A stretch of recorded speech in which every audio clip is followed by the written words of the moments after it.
আপু to the পয়েন্টে আইছি কিন্তু খালাম্মা চুরি চোরটা আমি ছাইড়া দিয়া ভালো হয়ে গেছি, শুভ কামে আইছি।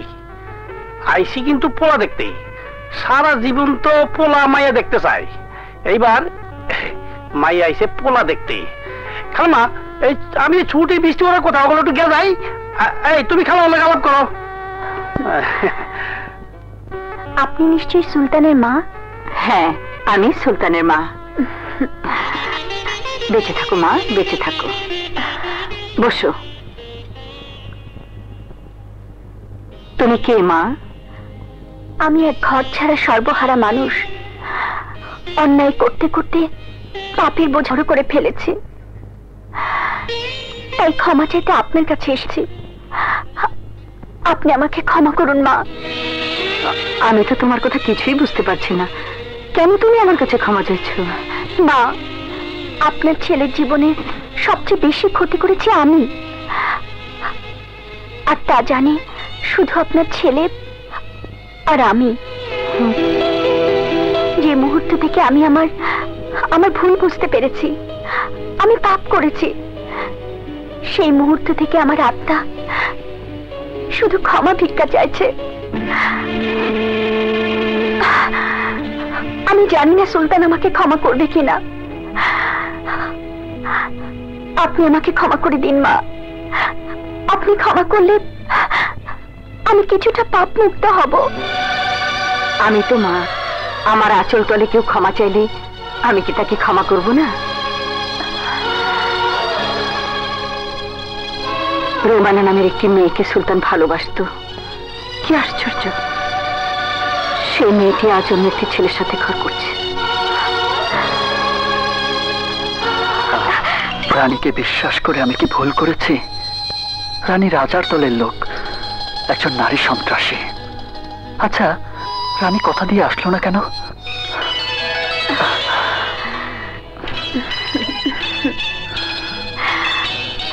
কি ভাবছিলে?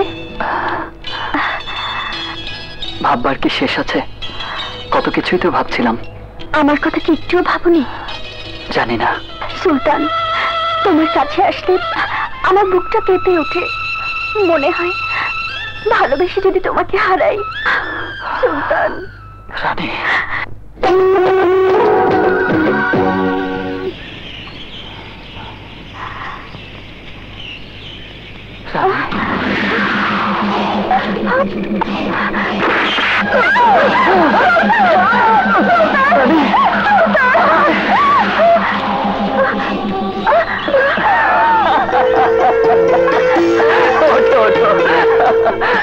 কি হলো তোমার? অমন করলে কেন? তোমাকে ছাড়া আমি বাঁচবো না, আমি তোমাকে ছাড়া বাঁচবো না সুলতান। তোমাকে ছাড়া আমিও বাঁচবো না রানী। রাজা, আমার স্বামীকে খুন করো না, আমার স্বামীর কোনো দোষ নেই। ওই কথা কইও না, তোমার মন্ত্রী জামাই মগো 12টা বাজাইতে আছে, আমার অ্যারেস্ট করাইছে। এই আমারে দিয়া যদি তুমি রানের বাপের নাম হারাইতা, তাইলে তোমার জামাই এমপি হইতো কেমনে? হ্যাঁ, মন্ত্রী হইতো কেমনে?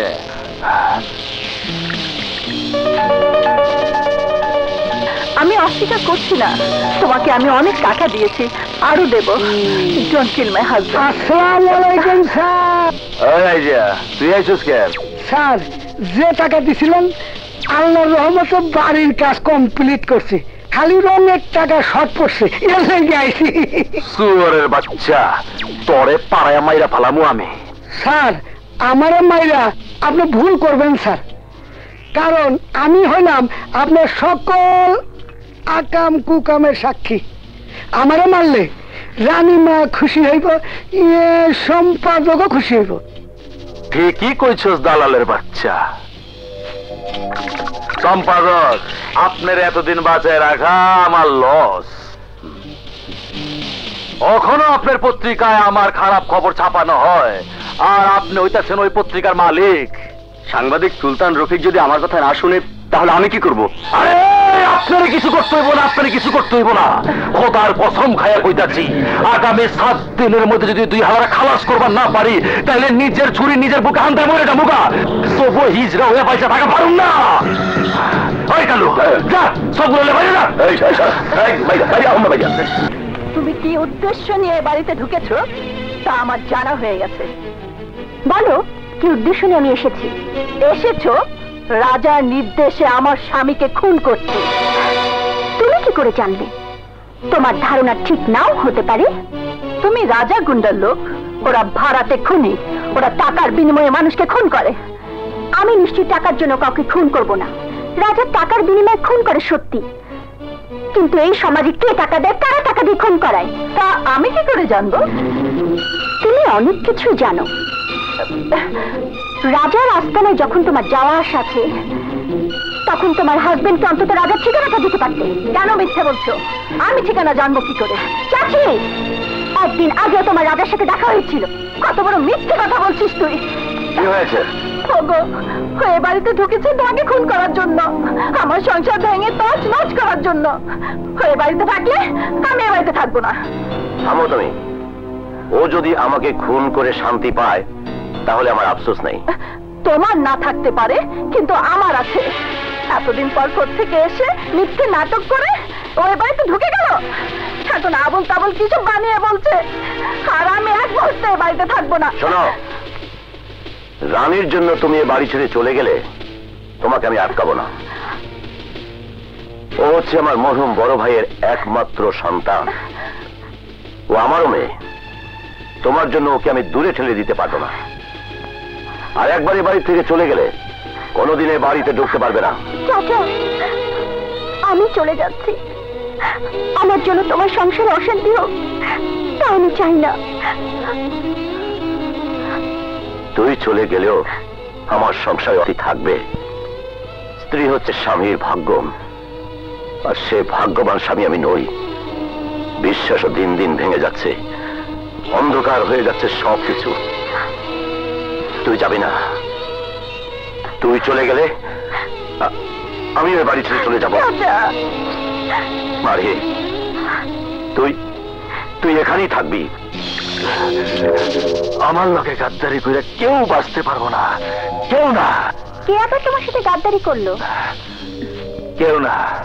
তোমার খবর কি? এত দেরি করলা কেন?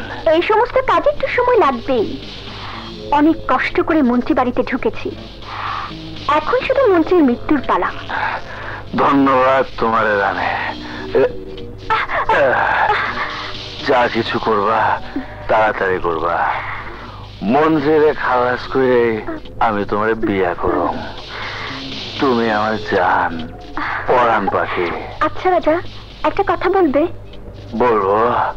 বলতে পারো রাজা, আমার বাবার মৃত্যুর সাথে চাচিও জড়িত? জড়িত। তাহলে আমার বাবাকে খুন করলো কে? বহুবার কইছি, খুন করেছে তোমার চাচা রাজু সাহেব। ভয় নাই, সবাই আমি খায়া ভালামো। তোমার ছুঁয়ে কসম খাইতেছি, আমাকে পথের কাটা সুলতান আর রফিক রে আগামী 7 দিনের মধ্যে খালাস করে ফেলামো।